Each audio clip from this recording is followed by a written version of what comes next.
Good morning, Bowtie Nation. Joseph Hogue, thank you for joining us for our weekly market update, 9 a.m. Eastern, every Monday morning with the stocks to watch this week and the market news you need to know. Nation, AI has been the theme this year, with Nvidia dominating, but nobody knows which is going to be the stocks that are going to dominate that next phase, the software and the services in AI. Recently, even the chip stocks like Nvidia and TSMC have broken down, but there is one way to invest in AI that is about as close to a sure thing as you can get with this market. I'm going to highlight the 7 stocks I'm watching in that group. Stick around after that. We'll do our Monday market update, including the important news on Tesla and Google owner Alphabet this week. First though, if you want to see the 5 stocks I'm buying for the next 30 years, my forever stocks, look for the link I'll leave in the description below. It's a free report I put together with the Motley Fool, some of the biggest stocks in my portfolio. These are the stocks I'm following in major multi-year themes, with one of the picks up 100% and the group up an average 94% last year alone. That report is totally free. You're going to see the first stock immediately, and they'll email you the full report with the other stocks. It's an easy way to support the Let's Talk Money community and see some of my favorite stocks to buy, so look for that link in the description below. Back to our main topic though, because shares of Nvidia have been the big winner in that AI boom, with the chipmaker growing revenue by 126% last year. Nvidia is likely to continue to dominate the semiconductor space, but that next phase of AI, where we're going to see it change the world, is going to be in software and services. Now, we have looked into some of those AI stocks best positioned for that next phase. I own stocks like SoundHound AI, Salesforce, and Unity Software for just that. But the truth is, folks, nobody knows. Sure, these companies should benefit, but the big breakthrough companies could just as easily come from startups. Who in 1999, as the internet bubble was inflating, and even heard of Google, and you couldn't even buy shares until 2004. And in fact, the leader in those AI services right now, OpenAI, is a non-public company. You cannot buy shares. But there is one group of stocks that will without a doubt ride that AI wave higher, and nobody can stop the revenue boom in utilities and power generation. It's not what you would expect to hear, that the next big growth stocks could be 100-year-old utility companies, but Amazon's purchase of a $650 million nuclear-powered data center has been a wake-up call for the market. Thanks to energy efficiency, electricity demand has been basically flat for more than a decade. This chart from S&P Global Insights shows annual demand pretty much stagnant around 4,000 trillion watt-hours in the decade to 2020. Zoom out to the forecast though, we could see power demand jump over the next decades, a demand growth rate 3 times what we've seen in the past. And that growth is really on the back of 3 trends that we're only just starting to see develop.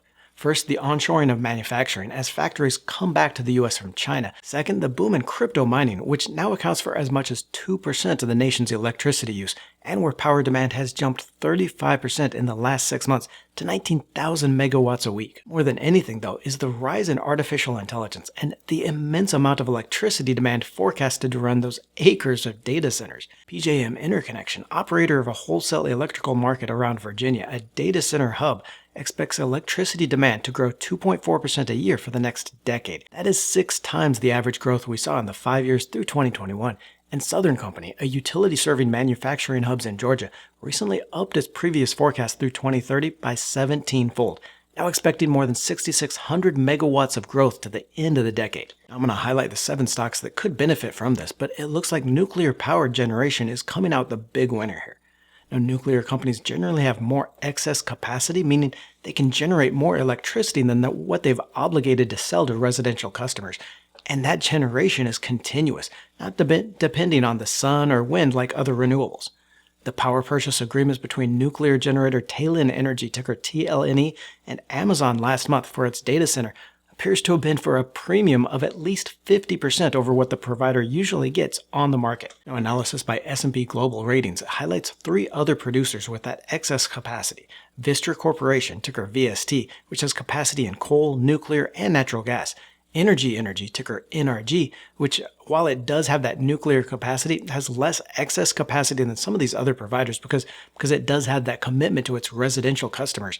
And then Constellation Energy, ticker CEG, which claims to have more nuclear capacity than all other generators combined. Now, a quick aside here, maybe the best thing you learn from this video is if you look at that last slide. This is from the recent business outlook for Constellation. And the point is here, when you're looking for these stocks to buy in a theme and doing your research, these presentations can be a great source of that market research.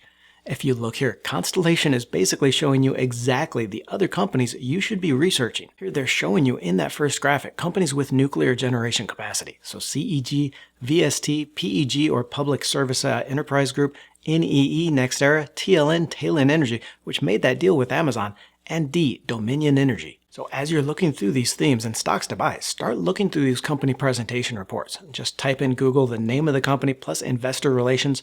On the company's IR page, you're going to find all the SEC filings, the news, as well as those presentations to really help you dig into an industry and a group of stocks. Now here in this theme, you want to focus on those independent power producers rather than the regulated market utilities.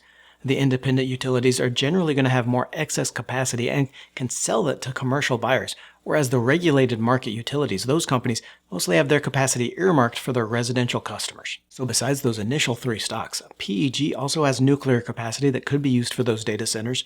NextEra Energy, ticker NEE, is a strong producer in the renewables theme, though it does have less nuclear capacity. Even Dominion Energy, ticker D, though it is in that regulated electric space, so it's going to have less upside potential. Now, of course, some of those winners have already taken off as the market clues into this theme. You see in a one-year performance chart that Vistra and Constellation are already up over 100%, and Talon is up 82% over the period. The others have yet to take off, though, with PEG and Dominion stuck right around 6% return, while NEE and Bloom Energy, another one I'm watching, are still negative for the year. But that doesn't mean totally avoid the winners and just try to bottom fish your stocks. I still like Constellation with its dominance in nuclear generation, but would definitely take a look at maybe NEE and PEG as well. Another way to play this theme, though, is through a one-stop fund like the VanEck Uranium and Nuclear Energy ETF, ticker NLR, which holds all the electricity producers as well as key input uranium producers as well. Onto the stocks I'm watching this week. Tesla, ticker TSLA, is now down 50% from its 52-week high as it comes into Q1 earnings reports this Tuesday. The company is expected to report a 40% drop in earnings to just 51 cents a share after it announced that it would cut 10% of its workforce as it transitions into that next phase of growth. Now, of course, investors are worried that that next phase is slower, with revenue growth expected just up 6% this year to $102 billion. And the full-year earnings of $2.67 per share is 14% lower than last year. The company rolled out plans for its robo-taxi service recently and really a move to cheer investors, but any revenue from that is likely more than a year away. For all the downside, though, we could be approaching a bottom here with a valuation of just 4.7 times this year's revenue. It's less than half the valuation the stock cost just last year. Now, long-term investors can feel confident here buying at this level, while more risk-averse investors might want to sell puts against it or use a covered call strategy to lower your immediate risk. International Business Machines, ticker IBM, also going to be reporting this week on Wednesday, with the shares flattening out after a long-awaited rebound last year.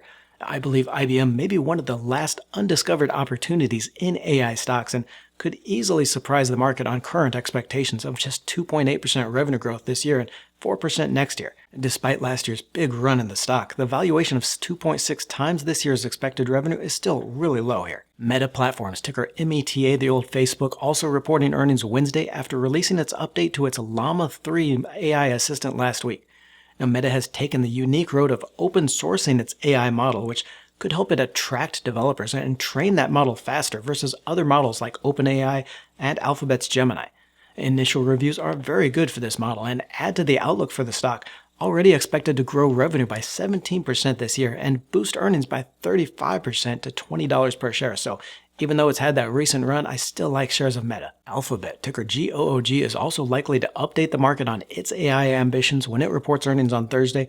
The company's Gemini model has been derided for being really behind in this race, especially against Microsoft's OpenAI ChatGPT, and could cost the company billions in lost search ad revenue. Now, while Q1 earnings are expected up 29% to $1.51 per share, full-year earnings growth is expected to slow to 17%, or about $6.81 a share. Giving you that bigger picture with the SectorSpiders.com sector tracker, great free resource here on the internet. 4 of the 11 stock sectors did manage to close higher last week, with utilities and consumer staples really filling their role as safety sectors in times of market stress.